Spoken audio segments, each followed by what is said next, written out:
welcome to the Pixelated Popcorn Podcast. My name is Matt. I'm Tyler. How are you, man? It's been a week. I'm going to be out of the country on Friday. So we will not have a show next week. Yes. So we decided just one out of the country. I'm not out of the country for long. I'm only out of the country for like a week. But we will be back the following week once I'm back. Because I legit leave where I'm going. I leave on Wednesday night. It's next week. Yeah. You'll be leaving where you are next week on Wednesday nights. I do a podcast on the airplane. I'm coming to you live from wherever we are in the air. That'd be interesting. Pull us. I hope no one heard that comment. Pull a Simpsons when he uses when he's playing a game on his phone. She's like, gotta turn it off, and turns it off. The audio is echoing? Is it echoing? Oh no! I'll be back. Oh dear! Welcome back, guys. What is he saying? It's doubling. Okay. Is there a way to fix that? Yeah. Is it two audios? All right. How does that sound? Please tell me that fixed it. All right. That fixed it. Hopefully that works. Is that better? Is that better, Will? I know that's Will. Is that Will in there? Yeah, it's Will. Yes, Will. I figured that. I'm gonna assume that smiley. Please, you gotta say a word, man, not an emoji, for God's sake. That's a fucking laughing face. What did he say? Is it better? Is it better? Don't you gun, you bloody cheat. Yes. Check on the damn phone. For God's sake. Let's do a laughing emoji. They'll understand. No, we won't. It's bad. It's It's fixed for Tyler's mic, apparently. But why is it not What yours? about What about mine? mine? Fix it.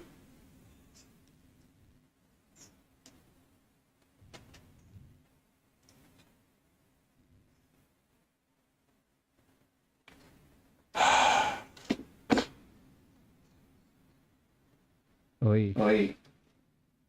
Bad is it? Yeah.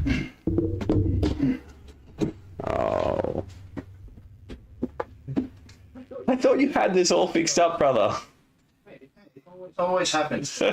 Come and trade for our show. We have... Hang on a minute. I don't know. Why? Did you have tracks on? Oh my god, you.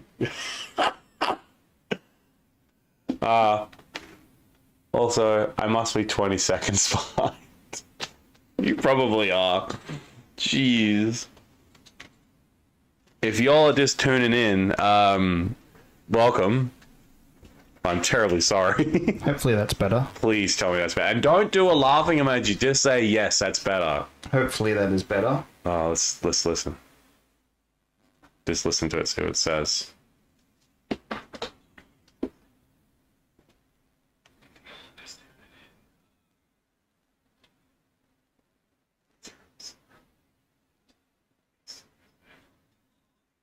That sounds better. It does sound better.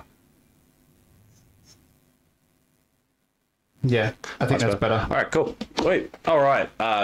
So sorry for the technical difficulties. That's kind of a normal for us. It's a normal for any type of show. I know. Nothing ever runs perfect. Nothing ever runs. Such a one alive. Thanks, bud. Thanks for letting us know. Bros. Yeah, thanks. We figured it out before you could say anything. All right, Matt. What do we got today? I'm tired. That's So we kind of know that. You said earlier you were tired. I don't think everyone wants to know how tired you are. Maybe get some more sleep. Yeah, it's probably a good start. I'm Probably not a good fucking start. sleepy now.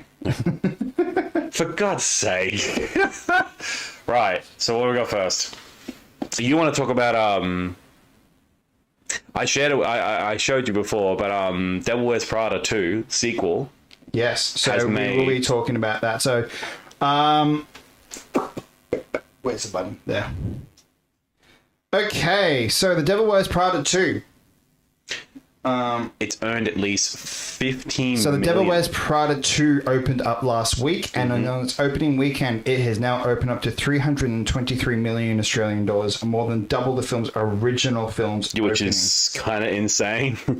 It's And it's the second highest opening of this year. The sequel surpassed Michael Jackson's biopic opening weekend figures, damn. with only the Super Mario Galaxy movie achieving a higher opening this year. Yeah, 77 million. It's what it's got. Nearly 50 million more than the original film. Well, yeah, you're looking at USD. Yeah. Oh God. I'm looking at Australian. Oh, so right now it's 323 million Australian dollars. Holy hell, that's insane. And how much did the original film? What was the budget for the original film? It's doubled. It's doubled the original films. I'm not sure what the budget was. Hang on, let me look it up.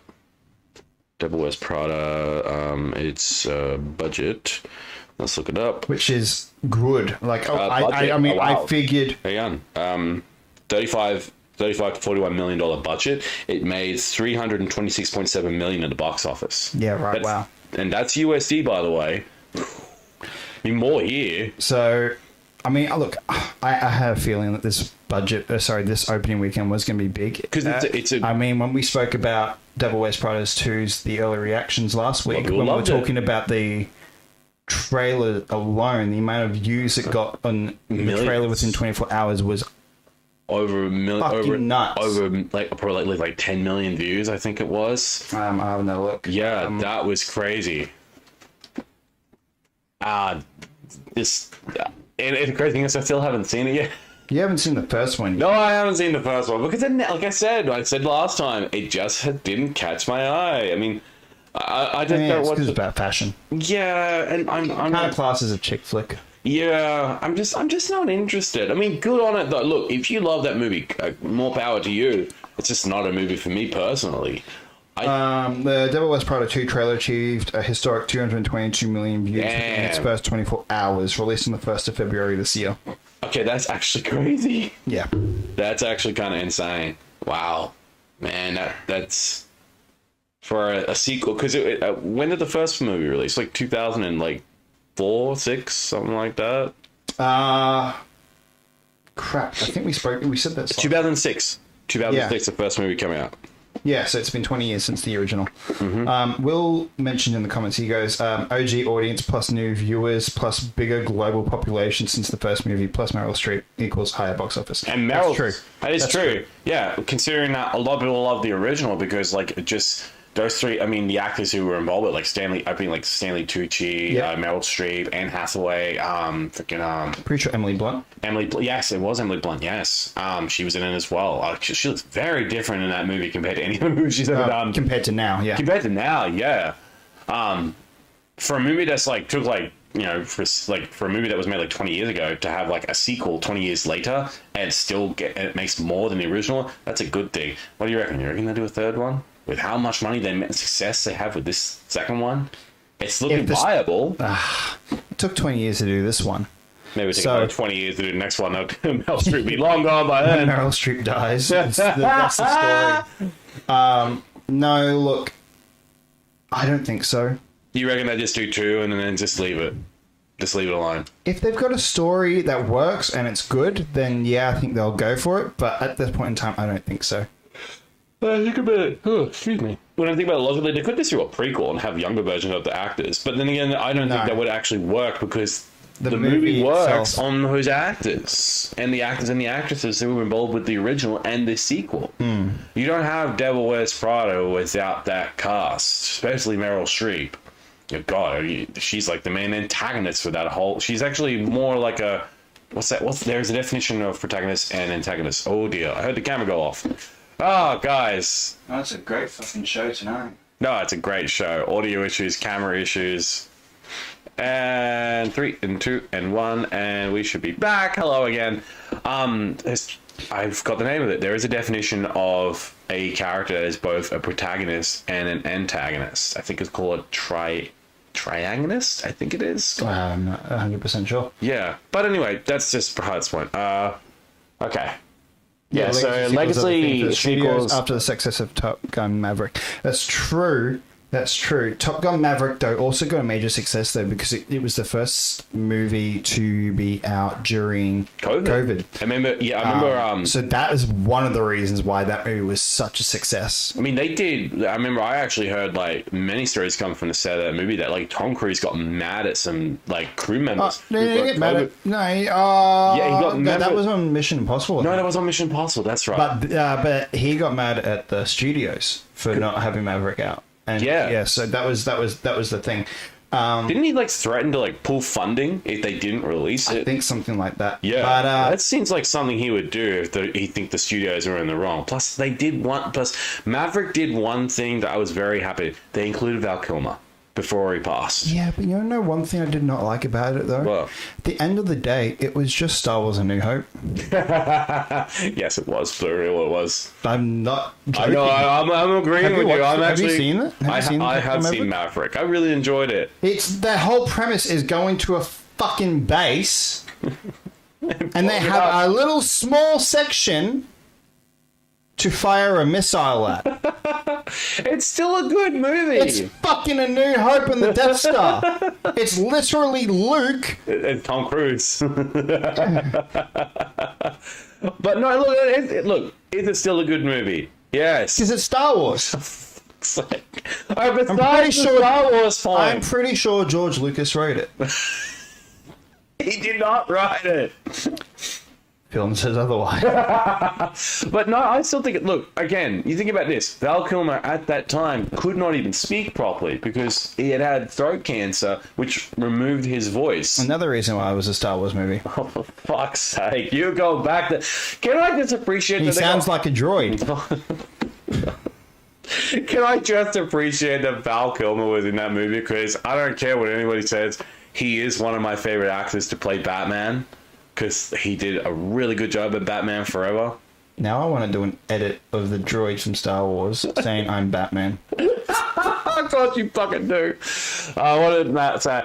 Yeah, he got mad at crew not following COVID procedures, having it out. Because it costs time and money, and the stress of making Dead Reckoning after all its changes during COVID makes his anger make sense. Of course. Yeah, on top of that, cinemas were all shut down. This movie was definitely made for IMAX screens, which it was. I mean, look, we're off topic now. We're talking about Top Gun Maverick. Yeah, it's also with Dead Reckoning, and then Dead Reckoning was the first one to come back. No, Maverick was. Maverick was the first one to come back. I thought Dead Reckoning. No, it was Maverick. So it was Maverick, and also another one was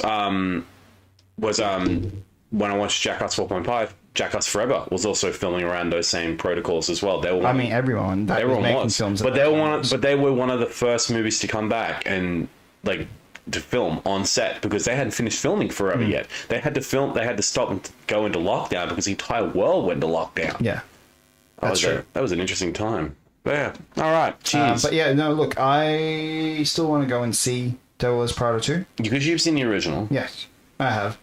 I liked it. It was a good movie. Yeah. Meryl Streep's a badass, so why not? Why not? But yeah, why don't we just go and contribute more to that money? No, right. We'll just give more to that box office. Why the fuck not? All right. Let's move on. Let's go check out the next topic for tonight. Okay. Wow, we've got so many choices. We have a lot. We've got a good amount for this episode. It's going to make up for it because I'm not going to be here next week. Okay, we'll talk about the Bank of America things. GTA 6 should cost $80 because apparently we're all loaded like Trevor, is the headline. Oh my god. Shut up, Bank of America. You have no idea what you're talking about. So this week, the argument stated by the Bank of America at Icon 2026 about maximizing profits for Take-Two's Interactive sets a precedent. According to the analysts at the Bank of America, as stated by Seeking Alpha, if Rockstar decides to set a cost of $70 when GTA 6 releases, it would be harder for other publishers to charge $80 for their own titles. So it's not just about Rockstar's increasing their game prices, but rather setting a ceiling for the entire game industry. And you know what, though? That's actually not that's not bad. You know my stance on this. I do, but by them settling at $70, it stops the other companies to raise it to $80. So in fairness, that is actually a good thing. I just don't think games should cost $80 or even $70. Well, USD, which means they would go up in price here, and you know they would. Exactly, but this is... Are you listening? The point is if Rockstar goes to 70, because everyone follows Rockstar. Everyone follows them with their pricing. Yep. So if GTA 6 hits the $70 mark, it stops every other company going further than that because they always follow what Rockstar does. Now, looking at the trailers for GTA 6, I'm not gonna lie, it does look like it's worth the $70 USD price. It's like probably it is the most. It's that fucking gorgeous. It's that also the most expensive game ever made. Yeah, so they do need to make their money back. Of course they do, and you know they're going to make their money back with the government as well. It's going to cause shutdowns because people are going to fucking call off work. I'm probably going to play that game. So, in fairness, it actually works. Yeah, I'm probably going to call off work. I know that your stance, though, is against games being at a certain price, but again, we've been paying these prices now for the last 6 fucking years. But they shouldn't, and no one has had an issue with it. They should not. No one had a fucking issue with it until Nintendo did it, and then all of a sudden is when everyone fucking went apeshit about it. When we were doing it for years beforehand. In saying that, though, what I will say, we'll put up a new one there. Games aren't. Games shouldn't cost that much, but look at it now. They are literally film studios, right? They are putting millions to billions of dollars of fucking work into these things for us consumers to play. The fact that these games are still relatively consumable advantage in pricing, even though they're not 200 here, they will still be under $200. We are still lucky to be able to play games. That is true. I just think there should be a middle ground. That there should be an option. Be like, hey, I know our games are quite expensive at the moment, but we're going to be it'll be expensive for a while, but we're going to put it on sale. Like, just do that. But they do sales. I know that, but that's months. Stores, months. Not necessarily. You go to Big W, you go to JB Hi-Fi. Release date deals. Yes. They are on sale the day they are released. And they're cheaper. They are. It just depends on when you go. If you go to EB, you're paying that full price.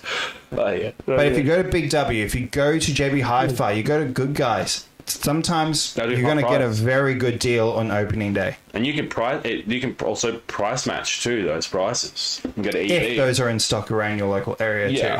I have a funny feeling that when GTA 6 comes out, man, it's gonna sell out like crazy. Pre-orders are gonna go nuts. I mean, they're gonna have to make multiple. I mean, it's probably gonna be exactly like Procopia was. It just went out immediately. It'd be like the PS5, except it probably will be crazy. I think you're gonna see a lot of people buying digitally for GTA 6 than you are physically.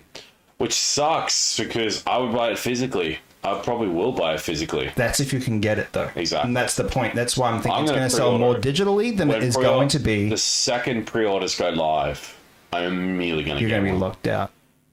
I've got to do it. I want to get that game. Like, this is like one game that I love, Grand Theft Auto. I played it ever since I played GTA 3, 4, 5, 6, Vice City, San Andreas.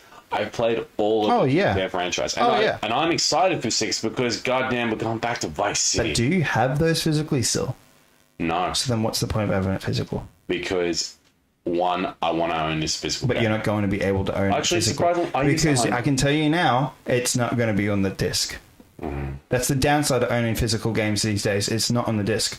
Yeah, but you think about what we talked about last week. How companies are literally thinking about doing freaking what PlayStation was doing. Remember having the DMR stuff on the freaking that type of shit I fucking worry about if Xbox ever pulls that trick. Which I don't think they would. Well, they did. They were the first ones. They were the first ones. Yeah, they were the first ones. They freaking tried, though. But look what happened. The backlash was immediate, and they backed off and didn't do it. Yeah. And that was with the Xbox One.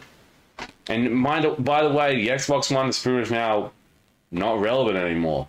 Everyone wants to get a Series X or a Series S. Or a PlayStation 5, depending on what your budget is.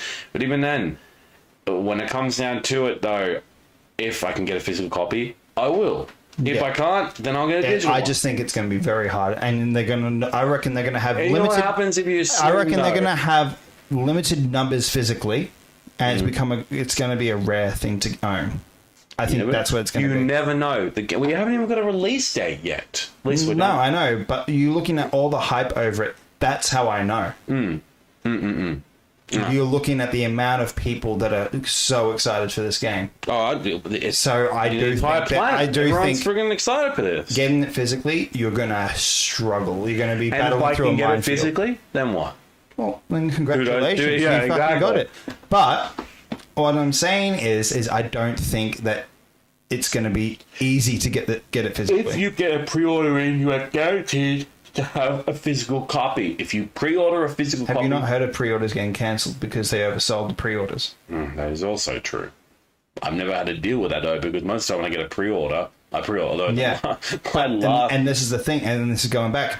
If you get a pre-order, that's a very, very small window. If I get one, I'm going to be friggin' happy. The last pre-order I got was Cyberpunk 2077 at release.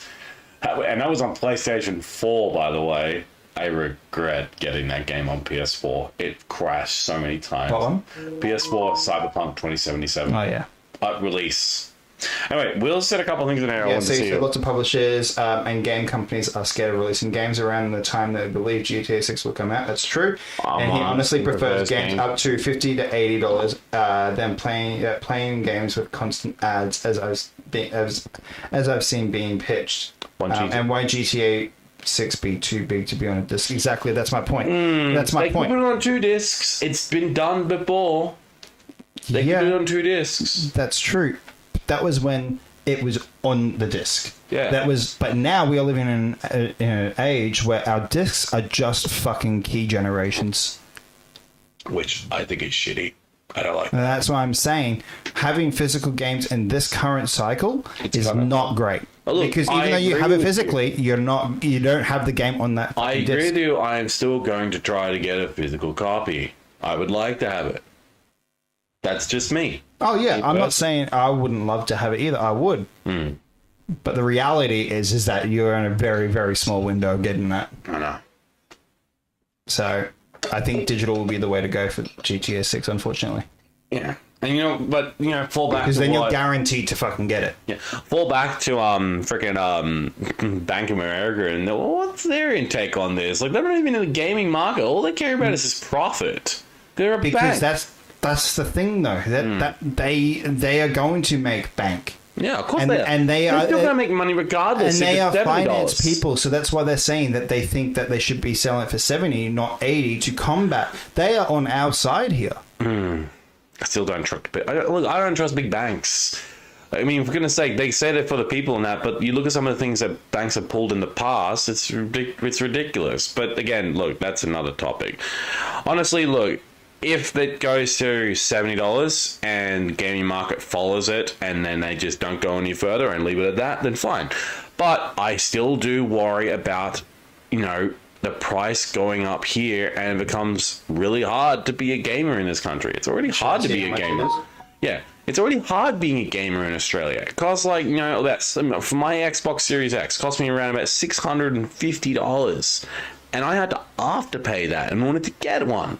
And in games now, when I look on site, like, for goodness sake, there's Nintendo games that are still in the $90 because this Nintendo refuses to put things on sale on that very rare occasion, if they do. Yeah, I think it's their lower games that they put on sale. Yeah, they don't put any of their higher games on sale because it's their biggest sellers. It's their biggest sellers, but it's also because that's how much that game is worth. Yeah. I'm not saying that it's not worth that, but I do believe that, hey, a bit of leniency, be going, hey, Breath of the Wild's been out for a long time now. Maybe we should give it 10%, 10% off. Offer a half price sale on it. Maybe get 2, you buy 2, get 1 free or some stuff like that, like EV does. That would be a good thing. Physical store. That's a physical store. Yeah, but on a digital shop as well, you can literally trade in. I've never seen a digital shop do 2 for 1. No, I'm not saying 2 for 1. I'm just giving that as an example. But Nintendo does do those. You can get your Nintendo coins in there and use that to bring down the price on that. You can earn a bunch of them, and you can use that to lower down the price of the game you want to buy in there. And then if it's lower down up, you can just buy it for like half price with points you earn. I mean, yeah. Well, they do have that point system in Switch. I'm not sure if you know about that. Yeah, I know. That's what I'm talking about. Yeah, that's what I'm talking about. In the eShop there, because I have a Switch. Remember, I bought games on there. I just think that you can collect points too from the game from the carts that you use, but only for a period of time after you bought it. You have to redeem them. Yeah, I know about that. Yeah. I think more than anything, I just think that prices should be a bit more adjustable for gaming. It should be able to, if a game has been out for like 6 or 7 years, they should be on sale. Like Nintendo games. They should allow leniency for a sale. Not just keep it at the price all the time. Look, I know the game is worth that much, but hey, this game's been out for 6 years. People have played it. Maybe get some new people to play it, but give them for a lower price and they'll play it. And more people will buy more copies. Even if you offer a 5% off at the least. I mean, possibly. But I don't know. Yeah. Has there been ever been a video game with more influence and anticipation than GTA 6? Oh, that is a good question. That's a very good question. I don't think so. I don't think so either. Not even any of the... There's been no... I mean, for goodness sake, no Nintendo titles, no PlayStation titles, hell, not even Xbox titles from other companies has been ever more influence than Grand Theft Auto 6. This is the biggest, most hyped game I think I've ever heard. I think it's because it's been 3 fucking generations of the same fucking game. Freaking game. I mean, it went from PS3 to PS4 to PS5, Xbox 360, Xbox One to Xbox Series X. The countless remasters and remakes they did, or whatever it was, just remasters of it, HD ports and whatever the fuck it is. I'm surprised they didn't even try to put it on the Switch 2. Can you imagine it being on the Switch 2? Your Switch just... I reckon if you adjusted it right. But then again, I worry about big high-performance games running it. Look, I will give them credit. They got The Witcher running on there. I've seen gameplay of The Witcher. Gotten Cyberpunk to work. Yeah, but... perfectly. But then I remember back to the point Batman, that people are saying that Cyberpunk is on the Switch. Runs better than on the console. Is the definitive version. Wow, that's saying something. But no, but then again, though, I remember 2 other games that got released on the Switch that were laughable. Batman Arkham Knight, the trilogy, and Mortal Kombat. No, look, Arkham Knight struggled. Arkham City and Arkham Asylum worked but perfectly. Knight struggled. However, the worst one I ran in there was Mortal Kombat 1. Holy hell, that game was broken. It was so bad. I don't know, did you ever see gameplay for it on the Switch? Thought in the mall final. We haven't watched the mall final. We have not watched it yet. We're on episode... I believe we're on 7 now? We were watching it just before. I'm catching up. I'm also catching up on Daredevil as well. Yeah, same. Yeah, no, I need to really finish it. I've heard it's really good. I'm catching up on the Rookie. Yeah, I've got a bunch of shows to catch up on. But I've got a ton of shows I need to start downloading tonight when I get home, so I have a bunch of stuff to watch on my flight. I've got some YouTube videos I need to download. I might get a ton of Double Toasted stuff and get some John Campier stuff podcasts so I can listen to on my flight. Yeah. Got some ideas. How long's your flight? 8 hours. Oh, shit. Yeah, long flight. No, actually, not even the longest flight I've been on. Longest flight I've been on is like an 18-hour flight. That was from Sydney to Los Angeles. That was a long time ago. Jeez. That's not a topic. All right, we have been up for a bit. What do you guys think about that? Do you reckon it should be $70, $80, or do you reckon no way it should be lowered because it's really expensive? Let us know what you guys think. All right, Matt, what's next? All right.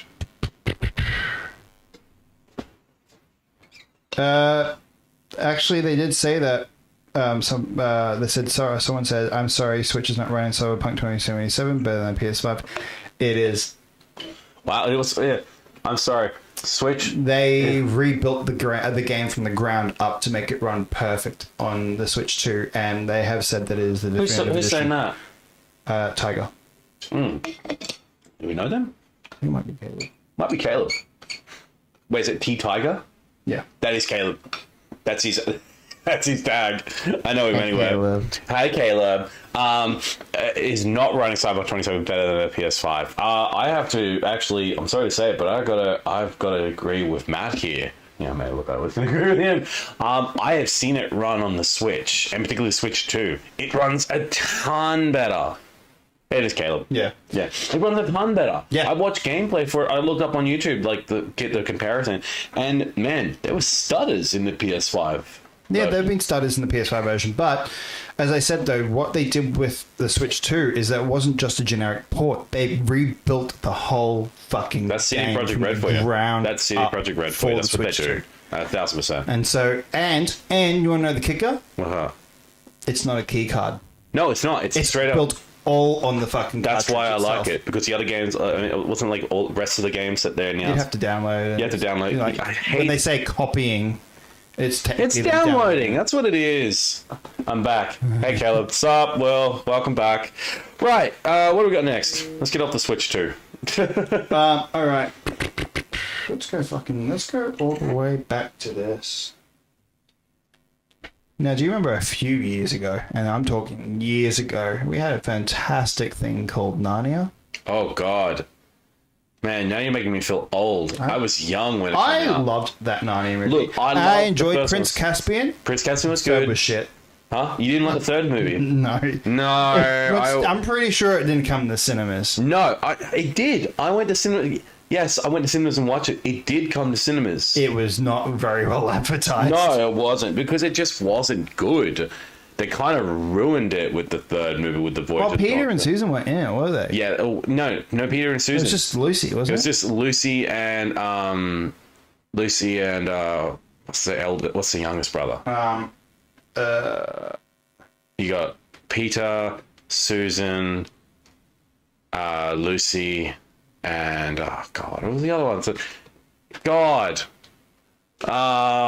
You guys let us know. But hey, they didn't have to rebuild the entire. Yeah, they did. Yeah, they did. They owed it to that. Who is it? What's the name of the actor? What's his name? Was it Will? Edmund. Yeah, so it had so third one had Edmund and Susan. No, Edmund and Lucy. Edmund and Lucy. Because in Prince Caspian and Aslan said, "Oh, they're too old to come back here." I'm like, "Oh, bullshit! They were here until they were friggin' adults in the first movie." So don't tell me that crap. I didn't like that. I thought that was just a petty move. If you thought, you ever think we'll get a Narnia reboot? Yeah, well, we are. We are. Yes. As reported, Greta Gerwig, director of Barbie, Yep. she is doing a Narnia Netflix film.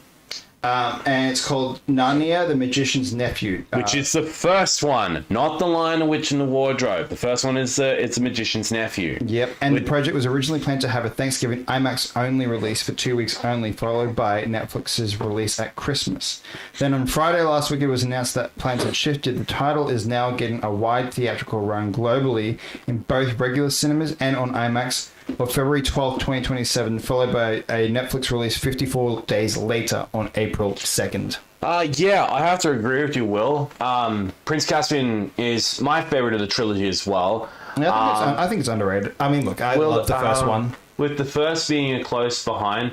The third didn't have the full group, which is sad, but Will Poulter was good in it. Yeah, he was. He was good. I didn't. Yeah, I totally forgot Will Poulter was in it too. Yeah, he played Edmund and Lucy's like cousin, and he didn't believe in all this, so he was so stuck up and stubborn. And I was just like, kid, shut up. And he doesn't even pick up a sword at all the entire movie. He becomes like a dragon halfway through. Yeah, it's dumb. Interesting. And I find as well. I find it really funny as well that that actor Bill Who? He played Billy Russo in the Punisher series, and he's Prince Caspian. You remember the actor? Yeah, it's right here. It is Ben Barnes. Ben Barnes, yeah. I still kind of crazy the fact that he went from Prince Caspian and like, and kissing Susan to like trying to kill the Punisher. Such a dramatic change. Look, with this news, though, I am actually really excited for that. I think this is a very good step, and this should have shown to fucking Warner Brothers, hey, Netflix, we want to go more into theatrical releases as well, which... Paramount Plus is not going to do that because they don't want to. Need to remind anybody. Now, look, I think having an actual run of Narnia, I think on screen, like on the big screen, I think it deserves it. That really franchise alone deserves it. It is a franchise that should be on screen. It should be seen on the screen. I remember when I went to go see this, because I went to see cinemas to see all three of the original Narnia movies, including the first one. I was very young. I saw the first and the second one. Yeah, I've seen all three in cinemas, and I tell you what, the first one was released around 2000, and I think it was early 2000s. I keep thinking 2003 or 4. 2005. 2005. And my favorite one, I have to agree with Will, is actually, I love Prince Caspian because the stakes were higher. I feel like the action was more intense in Prince Caspian than the first movie. And they just kind of laxed on it in the third movie, which is why I like Prince Caspian, because Ben Barnes did a really great job as Prince Caspian. He was fantastic. The fact is he brought like so much different... the world felt different, and I liked how the entire time that they were away from Narnia, they were gone for like not really long, but in Narnia time went by, they were gone for almost over 100 years. What else? That's right. Fuck yeah. James McAvoy played Mr. Thomas. Yeah, that's right. And freaking oh god, Tilda Swinton as well. As the White Witch. As the White Witch. Yeah. Yeah, I hope the original films get a reference in cinemas. I reckon they will. Honestly, I reckon they will. Because... I think the first two will. The first two will. The third one won't. Because the third one wasn't received very well. That's why they didn't do anything else without it. Because... And not only that, but also Look, I think Lion, the Witch and the Wardrobe is actually my favourite, purely because it is very, very, very accurate to the book. Oh, especially, the opening sequence with Lucy meeting Mr. Tumnus underneath the land. Sequence. But the first time bombed. The first time that they go into Narnia... it's perfectly described in the book, is Lucy goes first, finds Mr. Tumnus near the lamppost with the lamp with the light underneath, meets him there, it's snowing, and he takes her to her house, and then she races back. And it blows me away that entire cast now, they are like... Doing fuck all. Doing fuck all. Doing fuck all. That's not true though. I think a lot of them are doing acting now. I know Popplewell. What a name. She was in Rain, and she was in The Nun. She was in The Nun 2, sorry, and she was in the TV show Rain. Did you ever watch Rain? I've heard Rain is really good. Yeah, it was. So Georgie Henley. She's 30. I think I'm older than any of these casts. Actually, how old is William Moseley? 39. Peter's old. 39. Edmund is 34 years old. He's not even an actor anymore. The actor that played Edmund. He's not an actor anymore. I was wrong. William Moseley, though, he was in 2018's The Little Mermaid. He's also in Home Sweet Home. He's on the line to say... No, he's still acting. Yeah, so the actor that portrayed, like I said, Edmund, he's left acting. He announced his retirement from acting in 2016. So he's not going to be... Well, that's not that long ago. It was only 10 years ago. 10 years ago. William Moseley, he's still acting. Yeah, I was just saying that. He's done a lot. The Royals, The Little Mermaid, Home Sweet Home, Lucy was in the Diplomat and The Spanish Princess. She's still acting. My apologies. They are still all... not all of them. But that was their peak. And honestly, also it was. Peak Disney era too. I agree. Yeah, I agree. Yeah. I hope also peak Disney. Oh, man. Look, the peak Disney era with those films, I have to agree. Man, I don't want to watch them again. I might see if I can download it and work on my flight. Yeah, what's on Disney Plus? Yeah, I had to download it and just I need to watch this movie again because it was so good that time. The first bunch of live action movies back in the day from Disney stuff, like the original 101 Dalmatians, the live action one with I forget, was it Meryl Streep who played Cruella? Was it Meryl Streep who played Cruella? Oh, I forgot they did a live action of that. No, it wasn't Meryl Streep who played freaking Cruella de Vil. I forgot they did a live action of that. God, what's the name of the actress who played it in 1996? Glenn Close. Glenn Close played Cruella. Oh, there goes camera again. God, this cast: Glenn Close for the original film, Jeff Daniels, Hugh Laurie. You had Jolie Richardson. You had Joan Plowright. Around that time, that was peak Hugh Laurie as well. Because you also had Stuart Little at the same time. I didn't know this, but Jolie Richardson played Jolie Richie. I don't know if you know Jolie Richardson, but she might look familiar too. It's Jolie Richardson. You recognize her face? Vaguely. Yeah, she's very well known. She's done a ton of different shows. Patriot. Yeah, she did The Patriot. She's done a ton of different movie shows. Oh yeah. She was in it as well. Because I really thought when I remember watching the 101 Dalmatians, I thought it was the mum from the Parent Trap with Lindsay Lohan. So this is interesting too. So rumors are that this is going to be the most expensive Netflix movie that they've ever made. Yeah, of course. I was actually going to ask that. With apologies to the Russo brothers for the Electric State. Yeah. Its budget was $320 million. Jesus. So it's going to be more expensive. Oh my God. I don't. Have we got a potential figure for it? No, I don't. But you let us know though. Yeah, I'm curious. Fuck that up majorly. But let us know. Are you guys excited for Narnia? I'm really come keen. Back? I mean, I think now's the time. It's a great time. What a time. I mean, actually, that is for the show. Yeah. I grew up on Narnia. Like I said last week with Jackass, Best and Last, another great franchise that I love. Narnia was one that I grew up on when I was very young. I think I was like 7 or 6 when I watched the first movie back in the day. I was still living in my hometown back then when that movie came out. I went to Tamworth Theatres to watch it, and Prince Caspian as well. Yeah, look, I think now's the time to bring all the stories back. Absolutely. And one in particular is Aragon. Oh God, yeah. The author didn't. We talked about this. Didn't the author do a full-on video saying the series is put into production? It's not in production. It's in active development. Active development. Has there been an update for that? Yeah. How do you pronounce the author's name? It's Christopher Paolini. Paolini, right? So Christopher Paolini. So Aragon has officially moved into the active development phase, marking the most significant progress for the adaptation since it was first rumored in 2022. The project transitioned from rumor to active development in February of this year.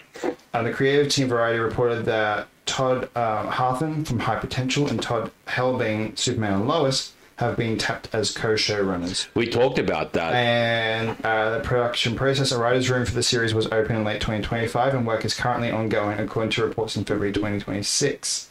Paolini is working as a writer and executive producer to ensure a faithful adaptation of the book series. Oh, wow. The show is planned as a long-form series aiming to adapt one book from the inheritance cycle per season.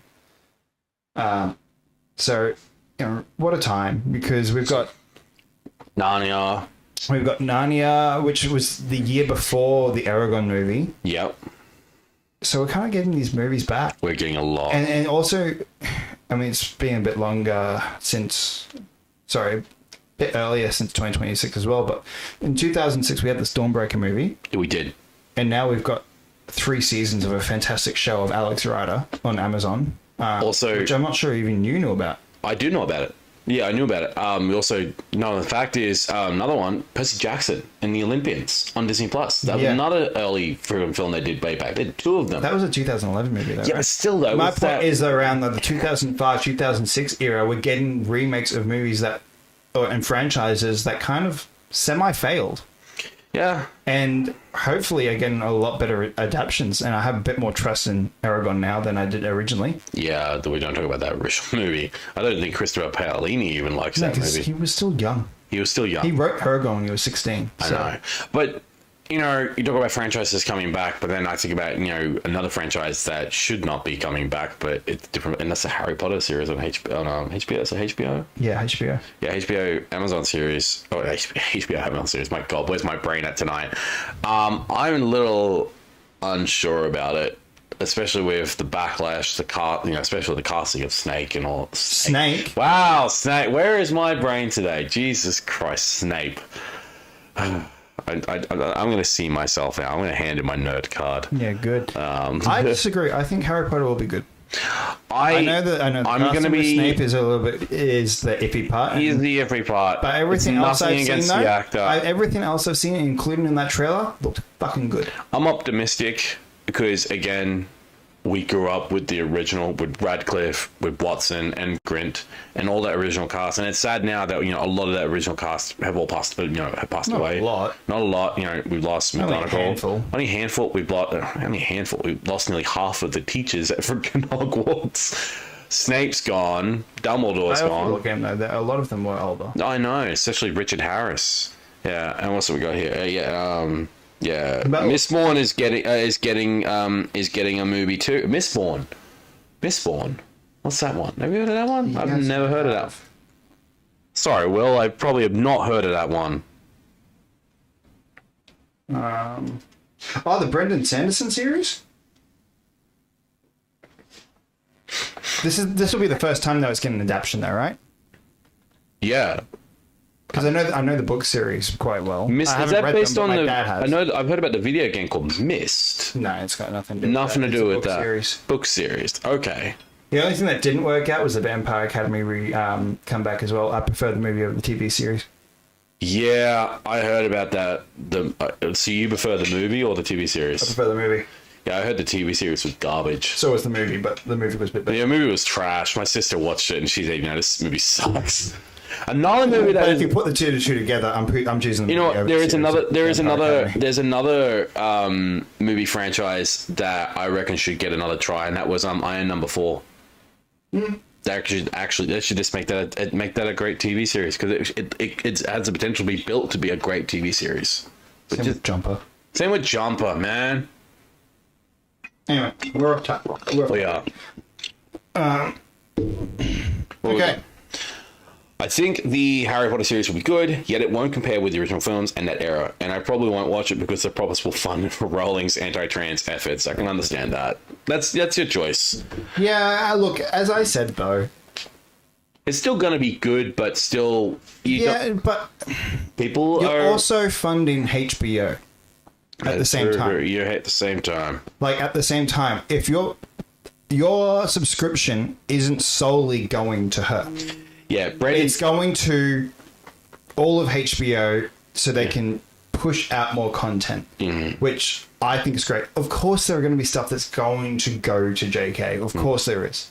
But in saying that, again, I would rather spend my subscription to be able to watch everything else that's on HBO Max as well.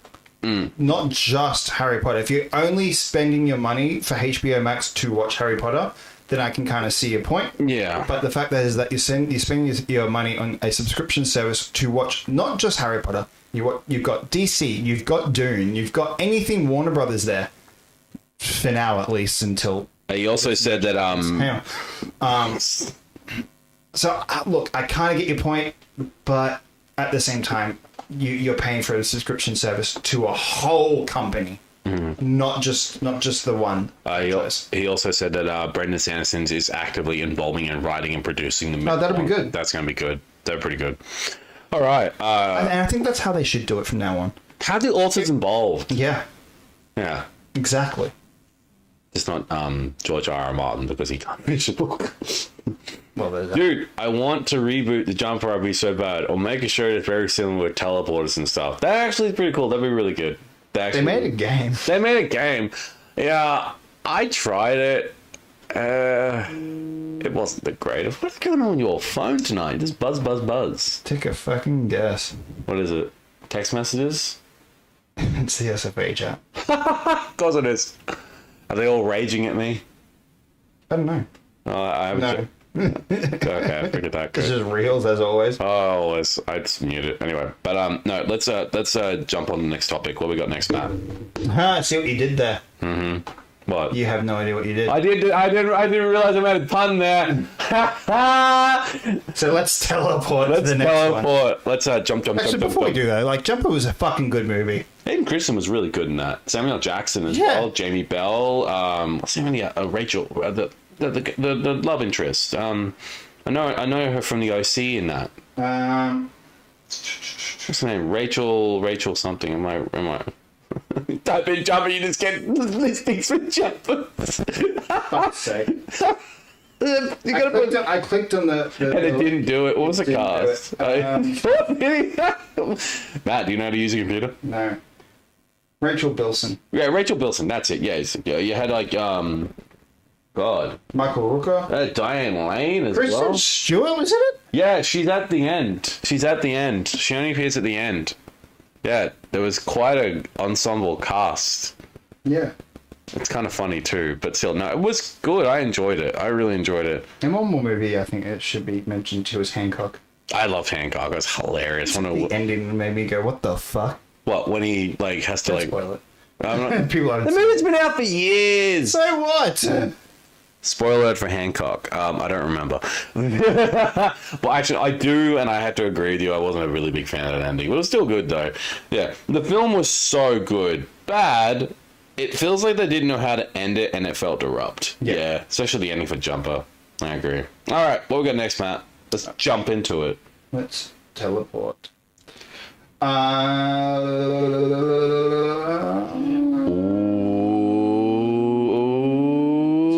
Let's do that one. All right. So, Supergirl's runtime is actually shorter than Superman. Yeah, way to fucking just jump into it. Yeah, no. Screw you. The first half of Hancock is straight. The second half is shit. I agree. Yeah. So, in an interview with Collider, Craig Gillespie, who directed Supergirl for DC Studios, was asked about the process of finishing the 2026 entry, which is in the final stages of post-production. When elaborating on the runtime for Kara's solo film, he said that it's around that. It's around that 1 year with credits, so close to an hour and 50 minutes, which would make the shortest DCU film in James Gunn's superhero franchise. Wow, because it's the second one. Of course, it's going to be. It's an hour and 50 minutes. I reckon that's still a really good amount of time. How long was Superman's? That's a good question. Let me have a look at that. Hold on. Superman's runtime. 2 hours and 10 minutes. Oh, so it's not that far off. It's like only like a few minutes, like 20 minutes. 20 minutes. 1 hour, 50. No, 30 minutes. 50 an hour. Is it 30 minutes? No, 20 minutes. My bad. Shut up. Give me that look. Kiss my ass. You really can't fucking do math. No, I can't do maths. I didn't do well. I didn't do well with math in high school. Neither did I. That's fucking basic. Fuck's sake. You had 20. It's meant to be an entertainment podcast. Addition. It's meant to be an entertainment podcast, not Let's Roast Tyler podcast. That's a different segment. But no, so an hour and 50 minutes. Look, that's pretty damn good. That's it for now. That's it for now. We've still got to wait. It isn't that far away though. So there'll be crunch time. It's on crunch time. Yeah. Have they finished production yet? Have they finished filming? It's like he doesn't listen to what I fucking read. Hey, no, I don't. No, he does not fucking listen. I don't read. No, I don't. So what are these things in the fucking side of your ears, motherfucker? I turn them off whenever you're talking. All right. Have they? They are in active post-production. Post-production. All right. Don't give me that look. Post-production. Do you hear me? Post-production. Huh? Fuck. Stop dealing with a fucking child. Yeah, I know. Hey, what are you gonna do about it? Anyway. So he says, look, I feel really great about it. I'm very excited for everybody to see it. We're in the final stages getting all the effects done, and we're doing the mix this week, the final mix. So we're basically at the finish line, and I can't wait for everyone to see it. However, when asked if he could tease whether or not the Supergirl movie has a post-credit scene, he goes, I can't tease that, sorry. No. Now, who's the director? Well, that sounds like... I also fucking mentioned it. Craig Gillespie. What's he done? Like I, Tonya. That's right. Yeah, he's done I, Tonya, Cruella, Fright Night, which Cruella was fucking sick. I actually enjoyed Cruella. It's underrated too. which sucks. I wish it wasn't underrated. Yeah, let's do a podcast where I don't fucking listen. Shut up! I was reading. Kiss my fucking ass. Dude. Look, I'm excited for Supergirl Woman of Tomorrow. They better not kill my fucking dog though. Oh god, I'll rage across the whole stars. How did you? Actually, this is an interesting question. How did you feel about when it comes to when they decided to do another Supergirl movie and they recast? Do you reckon they should have stuck with Sasha Collins instead of going no? Because of her connection to the DCEU. 100%. Yeah, you can't. Yeah, that suit alone is Man of Steel. Yeah, I know. I loved her in the Flash movie, even though the Flash movie was not the greatest. That's like saying why not? Well, we have Jason Momoa as Lobo in this, but why can't he play Aquaman? It's the exact same fucking thing. It's the exact same. And I don't think Sasha really argued about it. I think she kind of understood. Well, you'd have to. It's a whole new universe. Well, it's like when Henry Cavill. It's like Henry Cavill when he was not cast as Superman, which to this day people still pissed about that because they just wanted him as Superman. When, look, I'm gonna put the record straight. I loved Henry Cavill as Superman, but his Superman movies were not the greatest. They were not written right. And also, he only had one solo movie. I enjoyed Man of Steel a lot. But it's not a... There are a few things I hate. Yeah, I didn't like how dark and just... It didn't fill me with hope. No, well, that's true. The hope was just gone. Superman needs to have hope. You can't just have Superman without hope. He needs hope. It's the whole preface of his existence. The one thing I really hated was how they fucking killed Jonathan Kent. Oh god, that was so dumb. We've talked about that. Not only just that, it's like, when the fuck does he die in a fucking tornado? He doesn't die in a tornado. Maybe Kevin Costner's like every fucking adaptation. He has a fucking heart attack on the Clark at the Kent farm. Well, in Smallville didn't have it on the Kent farm. He had it on the side of a road. That's right. Side of a road. It's all I can afford. No, I'm kidding. At least that was still kind of fucking accurate. He still had a heart attack. Yeah, Will's made a good point. Cavill was a good dark Superman. But he's just not the best Superman. Oh, the Snyder Boys are going to freaking absolutely crucify you for that because they literally think he is the greatest Superman ever and he needs to be Superman again. No. The version that Snyder was going for with his was Injustice Superman. I was just about to say that. He wasn't a good dark Superman. He was a perfect Injustice Superman. He was an imperfect Injustice Superman. Which is kind of the dark Superman. It's the dark Superman. But look, if I'm being honest, though, I don't want to see that version of Superman. I'm done. Oh, I do. I don't want to see that. That's not Superman for me. Elseworld, yes, Elseworld movie, but not as a main... Injustice. I would love to see a live-action Injustice movie, and I think that would work very, very well if written correctly. Who, in your opinions, do you think is the best? Do you mean like the best? Reeves. Yeah, I gotta agree. Reeves. He is Superman. Even to this day. Have you watched the Superman? Sorry, Super. No, I haven't had a time. Documentary. I haven't had time to watch it yet. Fucking gorgeous. Go watch it. It's on HBO. I watched the trailer for it. It was really good. Yeah, you need to watch that. I also watched a lot of the behind-the-scenes interviews talking about with his son. I know, like they show stuff like how fucking close he was to death. My fave is I have to agree. Or Corin Sweat. No, wait, actually no. Don't you dare! I know what you're gonna do. I know exactly what you're gonna do. Are you gonna get the? Are you gonna get the sign? Where is it? Oh, it's in there, isn't it? I think it is. Yeah. You got the. So I have an autograph by an ice agent. You have a Dean Cain. I have an autograph from Dean Cain. Honestly, look. Perfect Clark though. Tom Welling. I have to actually rant. I actually have to say one thing. Oh, actually, best Superman? That. The animated series? Bingo. Series. So good. My least... Also, Ben Affleck was pretty good too. Didn't he played a version of George Reeves. Yeah. The original... Whoa! Jesus Christ. Stop moving. Stop making vibrations. That was a Guitar Hero controller. Yeah, bloody dinglebat. Anyway, holy shit. No, I think... Yeah, I want to preference, though. I got that before he was an Ice Asian. Years ago. Look, when it comes down to Superman, actors that have portrayed it, number one is going to be Reeves for me. Two is, ironically enough, you're going to like me for this, Ralph. Because Ralph redeemed himself in that Crisis on Infinite Earths with that beautiful suit, for this Kingdom Come suit. That's technically Reeves, though. I know, but Ralph did such a great job. And remember that like you said, with Superman Returns, that was meant to be the continuation of Reeves' story. Oh, also, Nicolas Cage was pretty good. It wasn't. Where did Nicolas Cage come from? I didn't even mention him yet. Because on the on the set of Superman Returns, Bryan Singer had a photo of Nicolas Cage saying, "We're not doing this. We're not doing this." Tim Burton, get the hell away. Fuck yeah, Animated Superman is the best one I grew up on. My first, what's the word?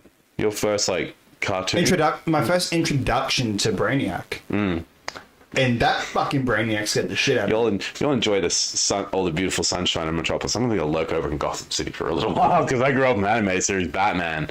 Yeah, but dude, they had the world's finest. They had world's finest. Those two episodes were fucking good. The new adventures of Batman, meeting with Superman in the animated series. This is when Batman got the black and grey suit, went away from the first, and that was I love when he first meets him. He's just like, "You'll be rid of me when I'm done here."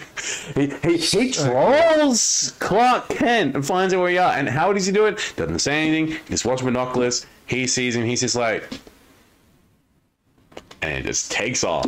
So fuck you. Not only was it good to see Batman and Superman working together, it was fucking sick watching the Joker and Lex. By the way, best adaptation of Lex. That was best. Yeah, it's Clancy Brown. That was freaking that voice alone. But you know what's... It also, he's the voice of Neo. He's the voice of... what else is good? What's that? Superman 64. Fly through my rings and save your friend, Superman. I've played it. It's so hard to control. That fucking laugh. The laugh is what gets me. And Lex wins. That one line you see. I passed that point. I passed. And then you got to the combat where you're in the base. You can't finish it. The game is unplayable. Nothing's ever unplayable. That game is. Actually, no. There is only ever one game that's unplayable. What's that? At least Superman 64 is still playable compared to this. Oh, it conquers the E.T. Oh, on the Atari. There is another game that's completely unplayable. E.T. on the Atari. The whole fucking landfill got fucking done with that. Ladies and gentlemen, there is another game out there that I will not recommend for you. Avoid it at all costs. It's called Bubsy 3D. Do you have a game called Bubsy? No, I think we've spoken about that. It's terrible. Anyway. I had the DVD of Superman and Batman. Fuck yeah. Essentially rewatched it. So is that Superman and Batman Public Enemies? Because that was a good one. No, I think he's talking about the episodes, World's Finest. Yeah, because they did release it as a DVD, as a standalone episode. It was like a two-parter, wasn't it? A two-parter. Yeah, but they just put them into a movie. Oh, that's a DVD release. Man, I didn't even know about that. Yeah. That's so cool. Yeah. Damn. But no, honestly, like I said, Superman, Ralph, Reed's first, Ralph. Third is Corin Sweat because he's proved it for me. He's incredible as Superman. I think for me it's Reeves. Always. Sweat, then Ralph. Fourth for me. We all fucking hated Ralph. We gave him so much shit. Also, I will fucking defend him. I don't fucking care. But I think Kevin Spacey was fucking awesome as Lex.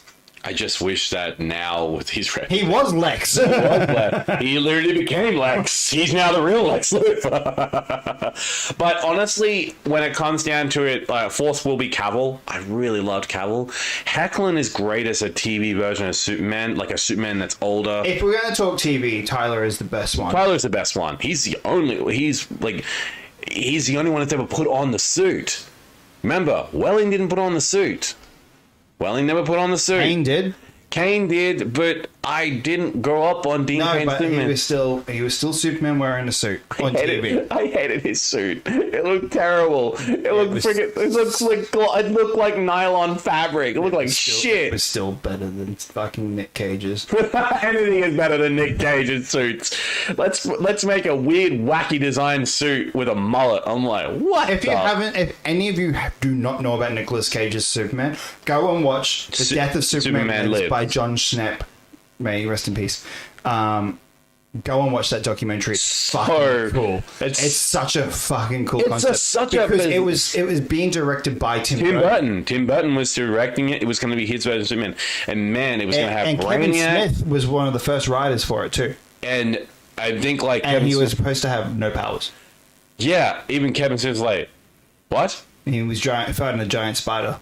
Yeah, which is what you see in The Flash. Yeah, him fighting a giant spider, but he's got his powers. Why was he fighting? There were multiple different fucking. I think the spider was the main thing. Actually, ironically enough, the guy that the guy who I remember Kevin Smith. Have you watched the documentary? The Death of Superman Lives? I've seen bits and pieces of it, but I know the scene.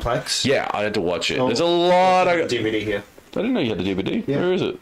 Somewhere here. Somewhere there. Should be D or T. Is it the death or is it D or T for where you put it in alphabetical order? Who knows? We'll find out. We'll find out later. But anyway, and look, honestly, I remember you showed me a couple clips when Kevin was talking about the movie, and he's just like, the guy who produced it, right? The guy who wanted the spiders in that. He's just a guy. He's a fucking idiot. He was a weird guy. He had like a fetish for spiders, because ironically, the same guy who was doing this, Superman Lives. He did another terrible movie. Will Smith, fucking Wild West. His obsession with spiders got into that too. Shut the fuck up. Wild West was freaking terrible because of one thing. Remember, Will Smith was supposed to be in The Matrix. He turned down The Matrix for Wild West. That's for the best, because I reckon The Matrix wouldn't have been as successful with Will Smith. And also Sean Connery is Morpheus.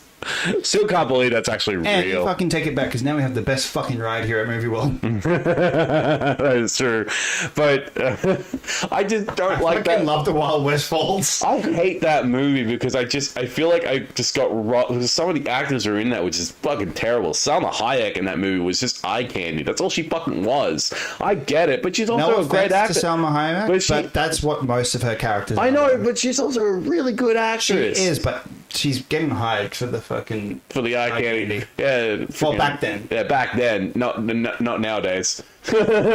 But no. Glad we're getting. Yeah, Nick Cage's Noir in live action, which, by the way, the trailer for that looks. Oh man, I saw the trailer. It looks great, man. I love what they're doing for it. I love how yeah.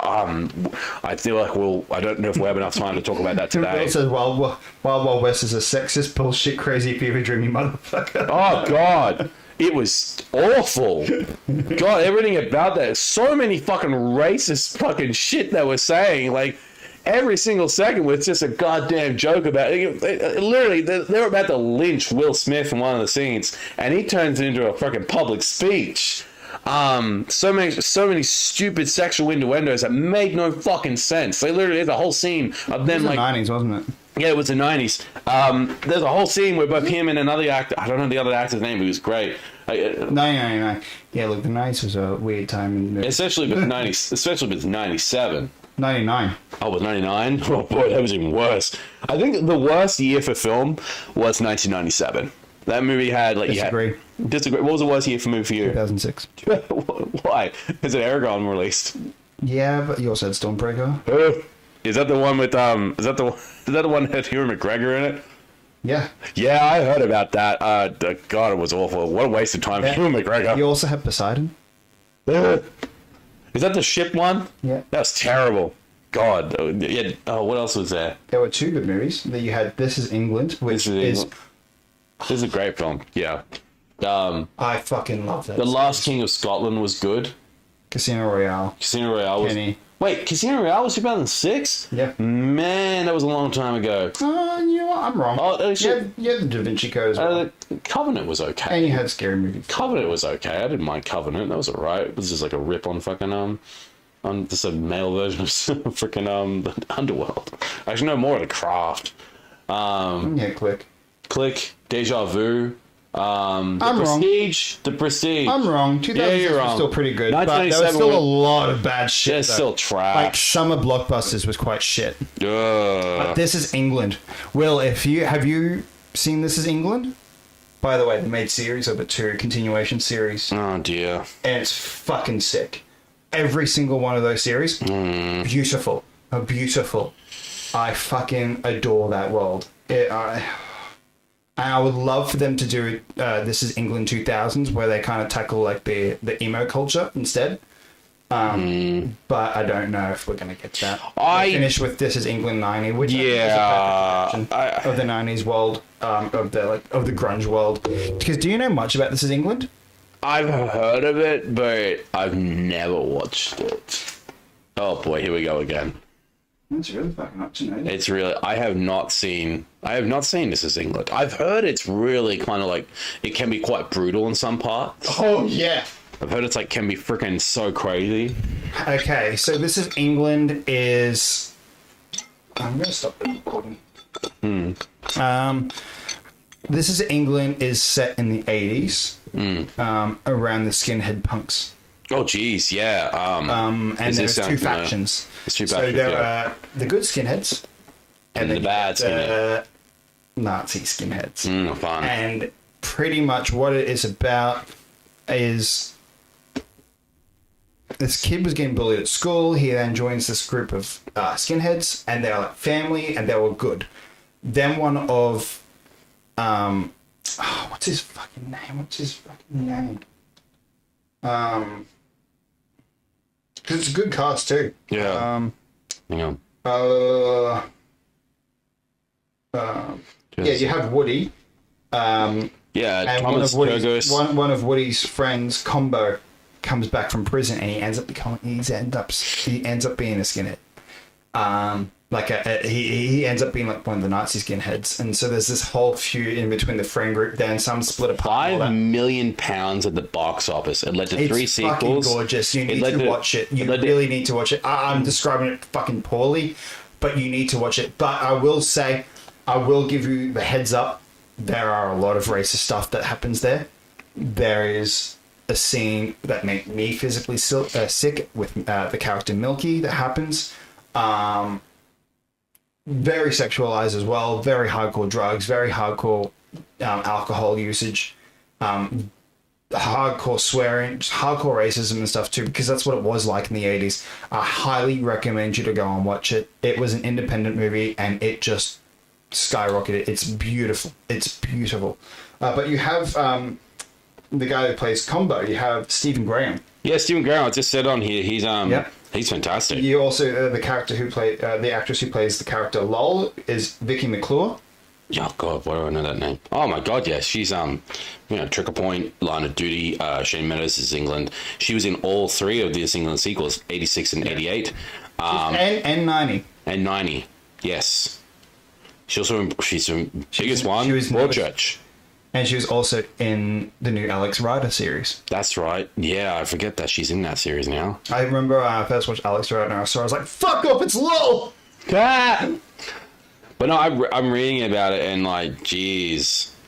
So the premise here, I've got it right here. A rebellious young boy joins a group of skinheads and gives his life new direction until he meets a man named Combo, a former member of the crew and ex-convict who starts his own clan. Go and watch it, and then go and watch the series. It's beautiful. It is beautiful. It definitely does, Will. Will says right. It definitely sounds like it'll immerse you into it. Honestly, it will. I will say though, take time watching it. Like if you feel like sometimes it does get a little full on, that this is like the whole series in a whole, not just the movie, but the series as well. I love the series so much. And when I binge watch it, sometimes it fucking messes with my head a little bit. Because there are stuff that happens in the series as well that's very confrontational. And I'm like, fuck, I need to take a break because it's fucking messing with me. But it is beautiful. You need to go and watch the whole series. Well, we went really off topic. We really did. We really did. All right, let's jump on that. Let's get back into it. All right, what else we got? All right. You want to talk about that one? Yeah, sure. Why not? So I found this out. This is really interesting. So Spider-Man Brand New Day's first test screening reactions swing online, and they are excellent. John Campea did a really great video talking about it as well, and he said the same thing. It's in the article. Yeah, Campea said that. In the article, it says the reactions were better than the studio higher-ups were hoping for, and beyond excellent. And Skipper, I don't know who, but that is MTTSH, My Time to Shine Hello, or has also heard that that response was overwhelmingly positive.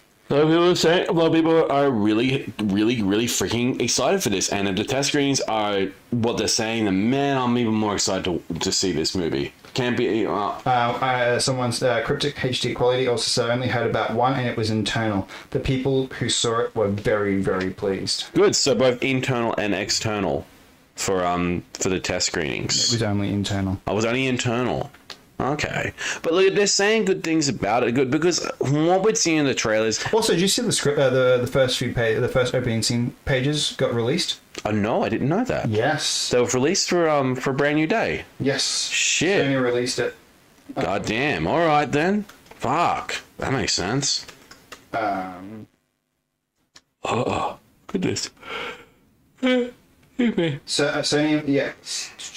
Sony and Marvel released the first three annotated pages of the Spider-Man Brand New Day script, revealing a lonely opening scene where Peter Parker, 9 months post No Way Home, lives in isolation and reads his unsent letter to MJ. The script confirms a darker tone, with Peter dealing with mental strain, new DIY technology, and a suit inspired by previous Spider-Man. So we were right. Yeah, so he is really leaning onto Andrew his and new Toby. Suit with, combining all three suits. Which is phenomenal. He's going away from Stark Tech now. He's doing what I envisioned, and I love how he is going with more DIY gadgets and really being your friendly neighborhood Spider-Man. God damn this, and also the poster. Right, oh god damn, right there, and the poster for it too. The poster. Can you bring out the poster? Bring out the poster. Here are the scripts. Here's the script. So they released 3 pages. Sounds very good. The test I think is great. I wasn't a fan of the trailer, but I'm optimistic. I loved the trailer. I'm very curious about the trailer. So it says here. In the script, we learn that Peter is starting to feel something wrong with his body. We learn that he's got a new AI to help him named Evie, and a 3D printer that helps him with his Spidey stuff. He follows Ned and MJ on social media as they go to college and is still really struggling with the decision he made at the end of the last film. But that drove him forward, and he has a new suit that is specifically inspired by the other Peters he met in that film. Because it's crazy to think that... As we said, basically everything we read here is in the trailer. There are no major spoilers, just a very tight way to reintroduce the audience to the world before Peter pulls down his mask and flies away. That we see in the trailer as well. Yeah. Which I really like, because I love how when we first saw the new suit, when Tom Holland came out when he revealed the suit, I really loved when I saw it. I'm like, man, this just feels right. He hasn't got any of the tech stuff on it anymore. I think he will. You reckon he will? I reckon he will. I reckon he'll still have some of the tech stuff. As it says, he's got an AI to help him. Yeah. And a 3D printer to help make his but stuff the too. suit's going to be very no Iron Spider suit or anything like that, because I don't think he has that. No Peter Stark stuff. No Peter Stark stuff. No Stark into stuff. It's all him. And I love how it's going for a darker tone because of the decisions he had to make at No Way Home, which makes sense because of course he'd feel very lonely now. He had the whole world forget about him because all those villains were coming in and they were all coming after him because they know that Peter Parker is Spider-Man, and he had to make a decision. And I really wish he didn't, but that was the hand that was dealt to him. I mean, I don't think that's the reason it's going to be darker. I think it's going to be darker, one, because you've got fucking Punisher. Jesus Christ. And also around that time frame too, it seems like it's around, not the blip, but around Thunderbolts. Around Thunderbolts, yes, with the Void. The Void. Which I think as well, they kind of like. And also, whatever. I'm still not up to date with Daredevil. Daredevil, yeah. Yeah. So whatever happens at the end of this season... Do not say anything in these comments here. We don't need to hear it yet. Whatever happens at the end of this season, you're going to have that tie-in as well. Yeah. With Fisk and that. With Fisk. We don't know if Fisk like is how still the mayor New York is going to be. Yeah, I reckon New York's going to be a much more different place if after the aftermath of what's happened with Fisk so far, because last time we saw Fisk, what we're up to date is he is pissed. And he is going on a warpath. And... rightfully so. Man, you know, if you're not up to date with Daredevil, we won't say anything here. But something happened to Wilson Fisk in the show. It's changed everything. Freaking hell. No, what did Will say there? Don't you fucking dare, Will. Listen. What about... says laugh my ass off was about to spoil the season 2 ending. Don't you frigging dare. I'm not up to date yet. I'm on the second to last episode and I'm trying to get through it. I'm still like 4 or 5 episodes away from that. Well, I'm about to get on the last episode. I think we're on the last episode. Holy catch. You are, I'm not. Yeah, you're not. You're on, like, what episode are you on? I think I still have 4 episodes. Oh my god. You are way behind. Yeah. I really need to finish it. But, no. He also says if he's going to get organic webs, that could be thematic for him to not rely on tech, but I have no clue. That's true. That is true. They said that we saw that in the trailer. He will be getting organic webbing, just like Toby, which I'm fine with that. He's had web shooters for, like, nearly all of the Avengers movie and his 3 solo movies. The whole time he's been with us. Yeah. But why not him have organic? That's actually a cool dramatic change, because in the comics he has had organic webbing before. I will watch them when I can, Will. Go watch them tonight. Thank you. I've been telling him that for friggin' weeks to catch up to date. You have all this time. Do it. I know, but I've been watching The Rookie. Finish Daredevil so we can talk about it. I'm literally at the last episode. No, you're not. I am. I just finished The Hateful Darkness. I'm on the last episode. You haven't finished it. I have finished it. No, we paused it and then we didn't finish it. I know, because we went to go watch Small Shadow Lord. Anyway, as I stated... Huh? You were busy on your phone. Yeah, I know. I promise I'll try and finish it by the end of the weekend. Good. You better. But, no. I think as well with Spidey organic webbing, a whole brand new suit, what we see in the trailer, the hand showing up too. That's a fucking hand showing up in that trailer. What we saw for Spider-Man. I know it's a hand.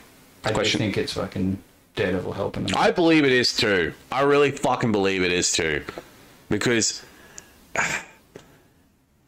there's nobody else I can think of in New York that fights a hand. Besides that, fights Spidey or even... What if it's Luke Cage? Man, if it's Luke... Luke... It's Jessica Jones? I mean, if it's... it could be any... Iron Fist? It could be Iron Fist. Or what if it's just Hulk? I mean, if it is Hulk, man, the freaking... They're all dead. You just throw them around like freaking nothing. I mean, we did see the toy of Hulk. It is true. Look, we have seen that in the trailer. Look, we gotta wait and see. I'm very keen to see who it is.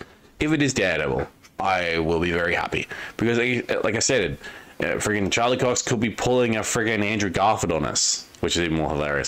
Speaking of Andrew Garfield, sorry, not Andrew Garfield, friggin' Charlie Cox. Do you know he was in Boardwalk Empire with Steve Buscemi? I had no idea about that. I did not know he was in that. He was playing a gangster working with he's playing like an Irish guy. He's English. Did we see the Defenders actors on set for season 3 shooting? Yeah, we did. What was? Oh yes, they are. I think we talked about that. Episode back. Yes, we talked about that. The Defenders are going to be in season 3, and from what we've seen of some of the earlier set photos, it's that Luke Cage is looking like he's wearing like mayor attire, which means he's running for mayor. Which did happen in the comics. Luke Cage did run for mayor, and opposite of Wilson Fisk, and. Man, I'm excited. I'm really excited if that actually is true, because I love Luke Cage. I really liked his series. I really wish. I am excited to see Jessica Jones. I'm excited this. Yeah, I mean, her series was the best one other than Daredevil. The least one was Iron Fist. We're gonna talk about Iron Fist. The Iron Fist series was Arrow season 1. Yeah, it literally was. And did they do a season 2 to Iron Fist? I swear there was a second season. I think there was. Yeah, no, there was a second season. That was it. Because it was post Defenders. Yeah, and I hated how they never gave him his costume. What a load of shit. He had every right to give him his damn costume. To be fair, though, the only ones that really got their costume properly was Luke Cage. Because it's not hard to wear a yellow shirt and black jeans. And Daredevil got his full suit. Jessica Jones just wore... I mean, Jessica Jones technically has a costume, but it looks nothing like what... It doesn't suit the Jessica Jones I think they will, Luke. Will says if season 3 is going to be as high quality as season 2, they could actually do Iron Fist justice. And I think they will. I reckon they will. Because it's now owned by Marvel. And we're seeing with Marvel... recently, kind of since WandaVision, really, of them getting, like, every character getting their accurate comic suits. They did it with Fantastic Four. We've gone away from those, like, skin-tight suits they had in the original films and whatever it was in that. Yeah, someone on Marketplace was actually asking where they could buy one of those suits. Oh, God. The 2005 one. That'd be so hard to find those suits. No, they're easy. Yeah. I found it instantly. What was it? It was on one of the cosplay sites. Okay, cool. Yeah. That's all right. But no, honestly, you know what? Look, I still think my favorite suit that's accurate, probably one of the best suits. Wanda. Yeah, Wanda. 100%. The fact that she got her own costume, finally, with the crown, and she became the Scarlet Witch, and just it's so good. I love that suit. I miss her. I hope we see her again. I really do. Another suit. Good. I mean, another suit that is growing on me, and I'm gonna I'm cosplaying it. The black suit from Daredevil season 2, Born Again. Yeah. So friggin' iconic. I mean, for goodness sake, they gave him his emblem finally, and it just looks badass. It's in black and it's got the red. It looks fucking the thick. link D's, yeah. Yeah, the double D's. I love how Spider-Man got his Iron Spider suit. It's not my favorite. I would have loved the gold and the red, but it worked for me. I didn't mind it. But the classic colors. Fuck, even Goblin. Yeah. Green Goblin. Freaking Willem Dafoe. He got his classic. He got the purple and the green. Yeah. Goddamn Electro actually got a better looking costume than he was in his first movie. In that brief shot, you actually see like the fucking the Electro mask. Yep. Briefly. And I'm really keen to see Scorpion in Brand New Day. Really good. Goddamn. But yeah, no, look, I'm looking forward to Spider-Man Brand New Day. Superman Brand New Day. You're gonna. Yeah. And Man of Tomorrow. Man of Tomorrow started filming. Yes, that's right. I think you had shared that with me that they have begun filming. Yeah, we can talk about that. Yeah, because they did it. That's why Frank Grillo couldn't come to Supernova, because he began filming. Yeah. That looks fantastic. Hang on. I'll bring it up. Yeah, bring it up first. I want to actually talk about that. If season 2 is going to be... we spoke about that. They were speaking about that one. Yeah. I reckon they'll do great with Iron Fist if they do bring him back. Like I said, Finn Jones was spotted in New York doing some training in that around the time they were doing Daredevil, so it makes sense that because I don't think not only that, there is literally a photo of all of them together. Because Marvel has wanted to bring back the Defenders, because I feel like when they did the Netflix version, I feel like they just kind of half-assed it with the Defenders show. I wouldn't say they half-assed it. They just rushed it, in my personal opinion. But that's just my opinion. Yeah, James Cameron's Man of Tomorrow. So, okay, now moving back to DC. We surely should have done this when we were talking about Supergirl too. But DC Studios' Man of Tomorrow confirmed its 7th villain based on a set photo shared by director James Gunn on social media. The highly anticipated sequel to 2025 Superman will feature an unexpected alliance between David Corenswet's Superman and Nicholas Holt's Lex Luthor as they team up to face the impending arrival of Brainiac on Earth. Aside from Brainiac's sinister presence and Luthor's duality, Man of Tomorrow will also feature supporting antagonists in the background such as Rick Flag Sr. and the Engineer.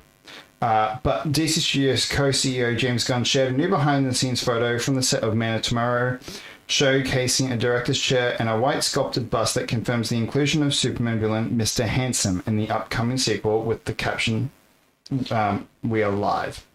Mr. Handsome will be the 7th DCU villain to join the Superman sequel. Now, we did see Mr. Handsome in Superman 2025. We did. He's small, pale, and unsettling creature created by Lex Luthor in a petri dish. He was the one controlling the fucking the fucking hover cart thingy. That is him. Yeah. Oh, so that's Mr. Handsome. This creepy fucker. Yeah. That's creepy. So that's cool. Look, man, I'm excited for Man of Tomorrow. And we were talking about it before.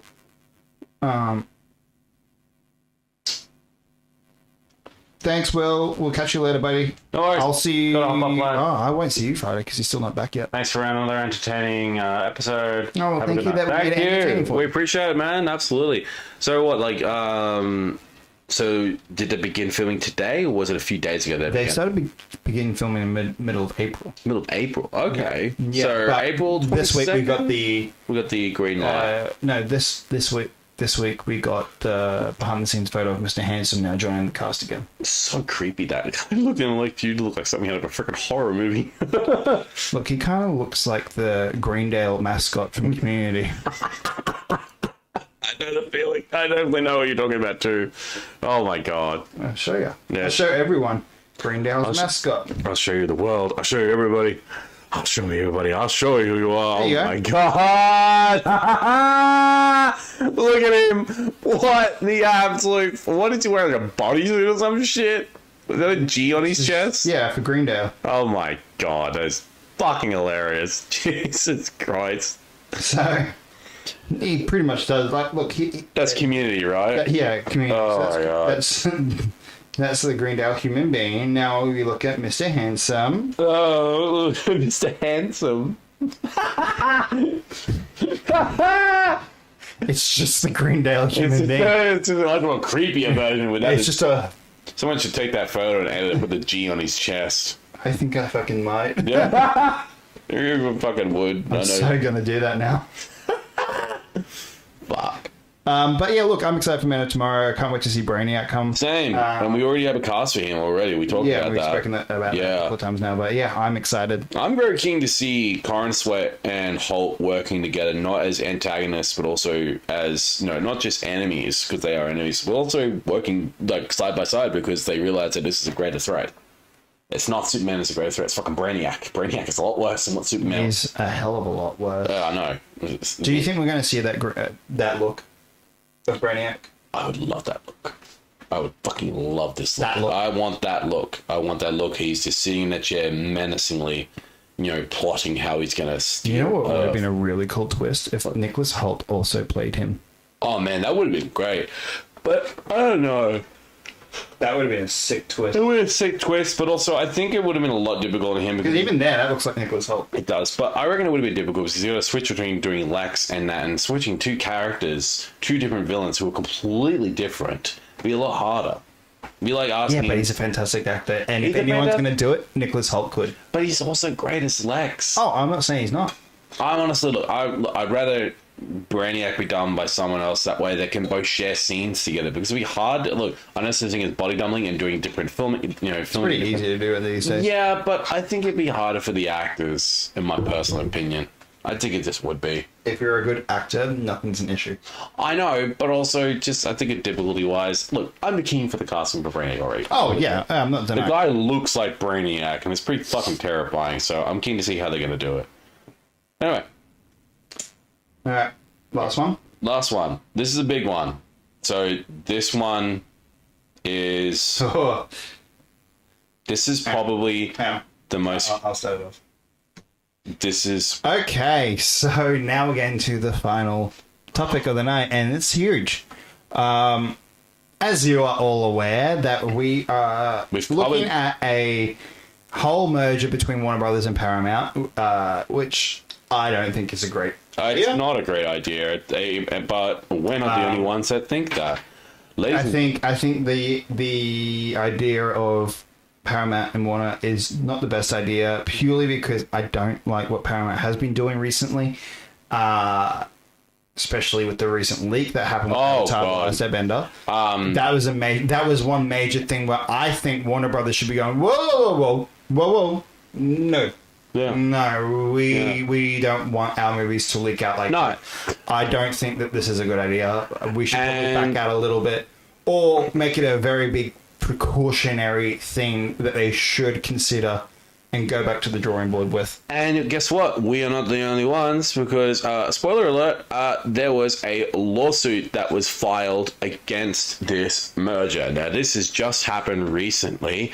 Now, it was a group of 5 consumers have filed a lawsuit against Paramount Skydance seeking to block its acquisition of Warner Bros. Discovery and unwind the earlier merger that joined the storied Melrose Avenue studio with David Ellison's Skydance Media, alleging that both deals reduce marketplace competition. The lawsuit filed Thursday in U.S. District Court in the Northern District of California alleges that Paramount-Warner deal will lead to increased prices, fewer consumer choices, and reduced production of film and TV, since a major rival in the entertainment business will be eliminated. That is 100% true, and I completely agree with that. I agree too. The suit also alleges that the Paramount Skydance merger, which was finalized last year, led to higher prices for the... wasn't finalized last year. No, it was finalized this year. It's only finalized, a couple of weeks ago? A couple of weeks ago, yeah. But now it's being blocked again because... And look, it even says in that same report, the government even doesn't want it as well. So different. The suit also alleges that the Paramount Skydance merger, which was finalized last year, led to higher prices for the Paramount Plus streaming service. I'm thinking that what they're saying here is since it was kind of announced, I think that's the wrong word in the LA Times, I think. Yeah. It led prices for Paramount Plus to skyrocket a bit more. Okay. The plaintiffs are Pamela Force, Len Marizzo, Lisa McCarthy, Deborah Rubinson, and I probably butchered every one of these people's names. Yeah, you probably did. And Gary Talsky? I don't know. Either Paramount Plus subscribers pay for cable bundles that include Paramount-owned TV channels, or are moviegoers who watch films in theaters. The deal activity for Paramount is part of a growing list of recent media mergers, including Walt Disney Co.'s 2019 acquisition of much of 21st Century Fox and Amazon purchase of MGM in 2021. Yeah, because Amazon freaking owns Bond now. Yeah. And they're doing a Bond television series now, which is still... is it a series? Yeah, they're doing a television series, I believe. I could be wrong. I believe it is a series. You know what they should do? What? They should continue what First Light's going to be. Or adapt that. Yeah, that would be cool. But these acquisitions show an industry moving by successive combinations towards fewer independent rivals, exactly the consolidation backdrop that heightens the competitive threat posed by the next merger, even if combined firm remains smaller than the largest platforms, the lawsuit states. Paramount is aware of the lawsuit and is confident that it is without merit, a company spokesperson said. The combination of Paramount and Warner Discovery will create a stronger competitor that is well positioned to serve as a champion for creative talent and consumer choice. Disagree. And not only is this happening as well, but you've also got actors also writing up they wrote like 1,000... a petition. You've got 1,000 actors signing his position to block this merger. One in particular was Robert De Niro. And I believe Bryan Cranston is involved with it as well. De Niro doesn't believe in it. I mean, for goodness sake, half of Hollywood is literally saying, we don't believe in this merger. But but Paramount Plus is fucking desperate. They want this merger. And if the entirety of Hollywood is saying, no, don't do this, why the fuck is Paramount not listening? So the Paramount-Warner deal is currently winding its way through regulatory approvals. While that process is underway, Paramount has asked the Federal Communications Commission for permission to exceed a cap on foreign ownership for U.S. media companies. Oh, hell no, don't do that. No. Paramount expects to receive $24 billion in funds from the 3 Middle Eastern royal families who will become part owners of the combined company, which is another reason why... What? Yeah. They're Middle Eastern, rich men who don't understand... Those total funds will represent about 49% of equity in that new company, exceeding the current foreign ownership cap of 25%. What? Paramount has said that the Ellison family and Redbird Capital Partners collectively hold the largest equity stake in the combined company and continue to be sole owners of Class A common stock, representing 100% of voting shares. But on Friday, Representative Sam Liccardo urged the SEC to deny Paramount's petition on the foreign ownership aspect of the deal. Congress did not entrust the public airways to this agency so that it could auction off America to Ryder, Abu Dhabi, and Doha. He wrote in a statement, "This will not stand." No, this feels ridiculous. I feel like that this merger is a terrible idea. It's just Paramount wanting more money, and I also worry about them. I worry about them honoring the deals of like releasing movies in theaters, particularly big motion blockbusters. Like, obviously, we know for a fact that if this deal goes ahead, I worry about movies being released in theaters. Well, yeah. Look, I think there will be a lot of things that will not go through. Yeah, I think they'll try and push enough onto Paramount Plus. And we definitely saw that with Avatar, and look what happened with that. Yeah. And that alone, as I said earlier, is one of the biggest mistrusts that I have with them running this. Especially Warner Brothers. Yeah, especially it's now. It's such a loyal company. Yeah. It's one of the most historic. You've got the Looney Tunes, you've got Harry Potter, you've got DC, you've got fucking all these beautiful franchises. Yep. Mortal Kombat. Remember, Mortal Kombat's part of that too now. Yeah. You also have Scooby-Doo Gang. Like, fuck. Netflix is doing a Scooby-Doo series. Yeah, they are. A new live-action Scooby-Doo series. Why did you go with Netflix? Yeah, Paramount could be the better deal. But Netflix I'm not seeing Paramount pushing for movies right now to go to cinemas. They're pushing to go on Paramount Plus. Now you have Netflix. Oh, God. Now you got Netflix, who are pursuing... I mean, we've got, like I said, they got an IMAX... film coming out with Narnia. Yeah, plus the new Scooby-Doo series. They are wanting to go into more cinema, which I think is fantastic. But you have Paramount Amazon Plus, MGM going towards cinema with fucking Project Hail Mary, and look what that did. Yeah, but then you look at Paramount Plus and they're like, "Nah, we're not going to do that. We're going to put it out. We're gonna have a leak. Yeah, we're gonna have probably one of the biggest leaks of all time of a movie that's not even released yet. The release date's around October. This movie is now everywhere out there, and Paramount's just not fucking doing anything. And people have now seen it. Yeah, people have seen it. It sucks. Because it should have been... This movie should have been seen in cinemas. Avatar... The Legend of Avatar... No, The Legend of Aang... Avatar... should have been seen in cinemas. It should not have been seen on a fucking television screen in anyone's house. Yeah, I agree. Just... Paramount. We know what you're trying to do. We find it ridiculous. You need to either step up, say you're not going to do this, and release movies in theaters, or we just won't buy your services.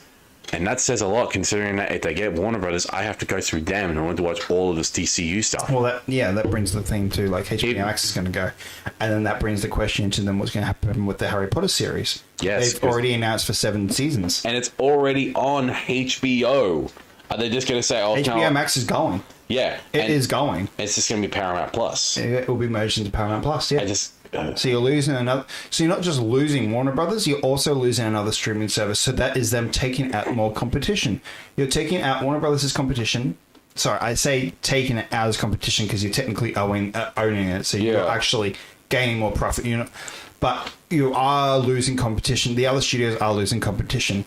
Then you also have the streaming battles like Disney Plus, like Paramount Plus, like fucking Amazon, like Netflix, and here like Stan and Apple TV and Binge. Like, you're losing all of those streaming services. Binge is gone, isn't it? No, Binge is still here. Binge is still here.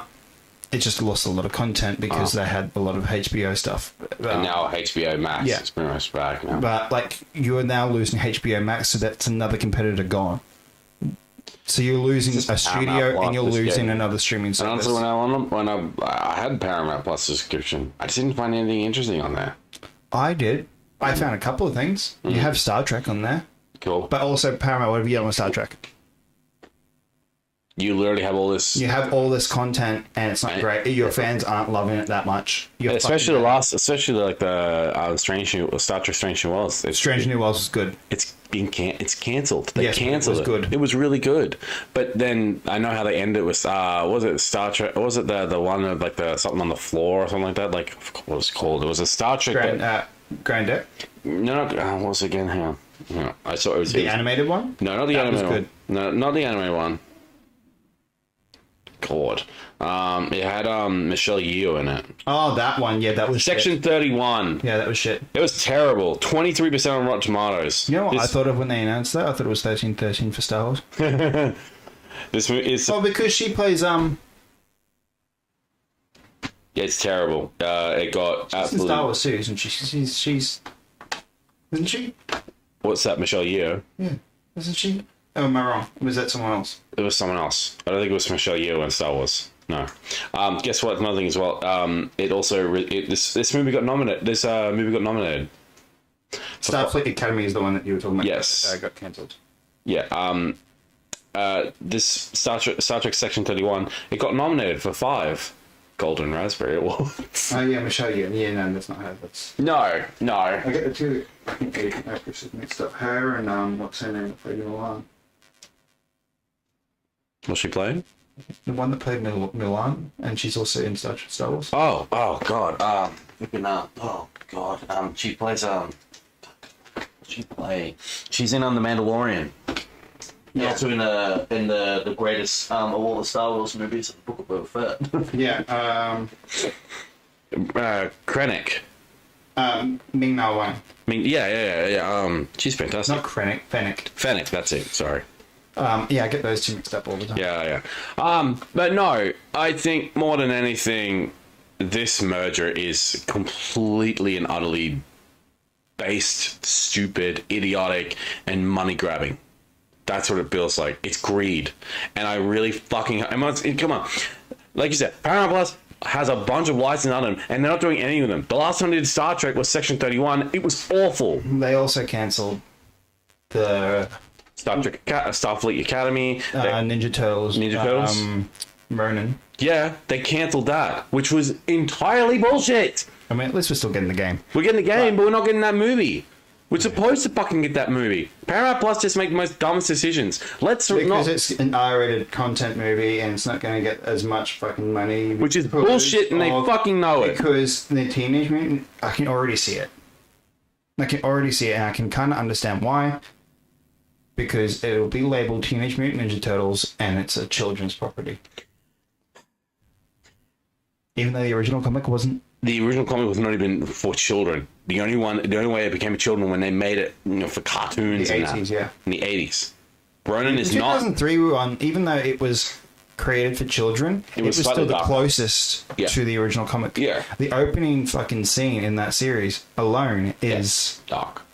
Line for line from the original comic, which I have in my bedroom. And here's the crazy thing is, when you think about the last Ronin stuff, it's not for kids. It's very dark. And that's my point. I think that's why they don't want to pursue it, because they don't know they're not going to get that much money from it, and they're going to get scrutinized from parents, which I can understand. I can understand that, but still at the same time, it's a story that should be told.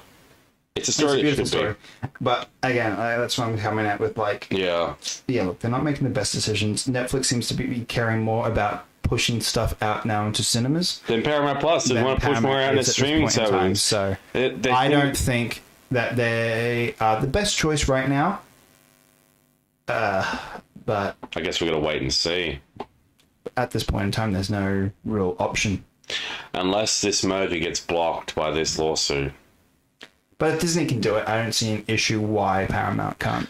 The thing is, though, Disney didn't just buy one studio; they bought multiple different studios. That's my point. This is them. This is Paramount. Even though they bought Skydance, this is technically their second acquisition. Yeah. Whereas Disney is collecting them like fucking Infinity Stones. Yeah, I know exactly. Yeah, I know that feeling very well. They did literally. You got Disney acquired Pixar, because Pixar was before. 20th Century? Disney. Yeah, 20th Century Fox. You got 20th Century Fox, you have Lucasfilm, you have Marvel, you have National Geographic, you've got Hulu, you've got ESPN. God, it's like they're filling out 2 friggin' Infinity Corps. Yes, so if anyone, Disney should be the one getting blocked from buying something. So that's why I think that this is still going to go through. Even though it's not what we want, I think it's still going to go through. I still think Netflix should have taken the deal. They should have negotiated more and not just give up. And not let Paramount do this deal. I've always been so freaking against this Paramount deal. Was offering though, you can only go so far. I reckon I would have had better time on Netflix than on fucking Paramount Plus because no one buys Paramount Plus. No one really likes Paramount Plus. So Paramount has secured a deal to acquire Discovery for roughly $31 per share, so that's approximately $110 billion, including debt, as of early 2026. Holy hell! Yeah, whereas Netflix offered... what did Netflix offer?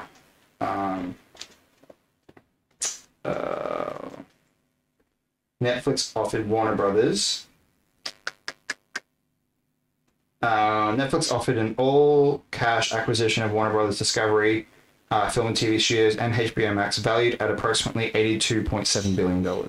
So, yeah. Damn. Yeah. So, Paramount definitely came in higher up, and of course you're going to go with that option. But unfortunately, though, Netflix, I felt like, had the best ideas put in place. The deal specifically included Warner Brothers Studios, New Line Cinema, and HBO Max. Now, what the outcome was, or not the outcome, but what they were offering was that Warner Brothers was still going to stay as a studio. Yeah. And HBO Max was still going to stay as a streaming service. Everything was still going to stay the same. They were just pretty much, what's the word? Putting up the money. Putting up the money. Putting up the money to keep the studio alive, because it is one of the oldest film studios. Yeah, it is. And I think that would have been the better option. But of course, when more money comes into play, of course you're going to take that option, because Warner Brothers is in debt. They are in debt. They have been struggling. Yeah, of course they have been. So of course you're going to take the higher pay first. Yeah, they saw money and whether it's the right pay or not. We'll have to wait and see. We'll have to wait and see. Yep. So. All right. Goddamn, this merger is literally the biggest merger. I mean, this is like, one of the biggest mergers. The other two being with the Amazon MGM and Disney with 20th Century Fox. But damn, we'll have to wait and see. You're going to have to wait and see. Tell us what your thoughts are. Let us know in the comments. Are you guys excited to see Paramount own Warner Brothers, or put in the fuck no? No, hell no. In the comments if you are against this. God damn. All right. Well, we have reached the end. Yeah, I think that's it for the night. This is the end. Final end. Our final end. And I had it my way. My way. I will always say... No, never mind. Oh, God. Oh, man. Look, I had fun tonight. This is good. Very long. Yeah, mate, it's got to be long. Yeah, because you're not here next week. I'm not here next week. Just to remind you all, we are not here next week. This fuckwit's decided to go overseas for a week. So fuck you. There you go. But I hope you have fun. Yeah, I'll send you a postcard. You'll fucking be back before the postcard gets here. I'll arrive as it arrives too. If I come out this do you not know Australia Post? I'll get a fucking thing going. Sorry, we missed you. Come pick you up at the post office. I'm home. 5 months later. I'm home, you fuckers. I might as well just grab the postcard and just bring it with me back on the plane. You said you're going to bring me BS, so that's all that matters. Yeah, I'll try. I think you can. I think you bring alcohol back. Mm-hmm. You can, that's right. Doesn't need to be certain restrictions. You just put it in your bag, aren't you? As long as you declare it on your way back, yeah. Alright, which is pretty easy to do. Don't you have like a little form you gotta sign or some shit? Yeah, Mum and Dad brought me back from London a peppermint Smirnoff vodka bottle. It was delicious. I had to declare myself because I'm legally insane, so I'll have to write up declare myself at customs. I'm kidding. As much as you would want me to. You said it, not me. But yeah, we hope you guys enjoyed tonight's show, and we will be back in 2 weeks. In saying that, though, if anything does break, I will either do something separately next week by myself on here, or we will you will see posts on our social.